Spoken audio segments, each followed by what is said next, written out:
vous offre l'abomination du détestable. Tout provoque le dégoût. Inimaginable pour notre équipe de reportage qu'une quelconque activité liée à la consommation peut se tenir ici. Et pourtant, chaque jour, dans cette ancienne ferme, du riz pourri est reconditionné par un groupe d'hommes à Bentouraya, commune urbaine de Manéa.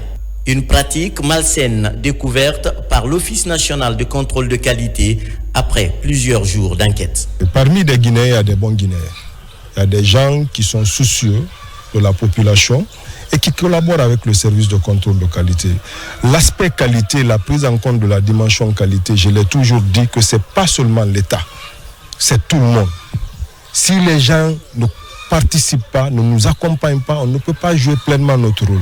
Nous avons découvert des sacs de riz qui sont orientés vers la consommation animale, qui sont reconditionnés, des riz de mauvais état, des riz pourris, très mal conditionnés. C'est une condition de salubrité totale ici. Et donc, qui sont reconditionnés et mis à la disposition de la population. Ici, près de 10 000 sacs de riz avariés déjà reconditionnés sont stockés, prêts à être vendus sur le marché. Partout, des chenilles cohabitent avec la marchandise, sans oublier des sacs et du riz brûlé éparpillés par endroits. L'homme qui gère cet investissement malsain est déjà mis aux arrêts par le commissariat central de Koya. On a arrêté un certain Mamadou Djoulde Diallo, alias Bobo Pourri. Après un certain temps de son interrogatoire, il voulait tout nier, mais nous, on avait les éléments d'appréciation qu'il ne pouvait pas nier du tout. Il a essayé d'appeler de gauche à droite, comme nous avons été instruits par notre autorité, surtout notre ministre de la Sécurité et son vaillant directeur national, la tolérance c'est zéro et il n'y aura pas de fausse note dans nos enquêtes. Dans cette sale besogne, ce matériel est utilisé pour coudre les sacs reconditionnés. Le tribunal de première instance de Koya a aussi constaté des visus, les preuves irréfutables et rassure les consommateurs que la loi sera appliquée dans toute sa rigueur. Je vais rassurer l'opinion publique en ce que je parle au nom du procureur de la République de Koya, au nom du parquet de Koya.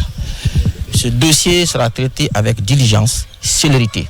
La procédure sera régulièrement déférée devant le parquet de Koya et nous allons tenir un procès à cet effet et tout le monde sera invité. Puisque nous avons pour rôle de veiller à l'innocuité des aliments qui sont mis à la disposition, que ce soit la ferme qui fait face avec les volailles, les conditions ne sont pas requises, les normes ne sont pas respectées, nous sommes prêts vraiment à jouer ce rôle.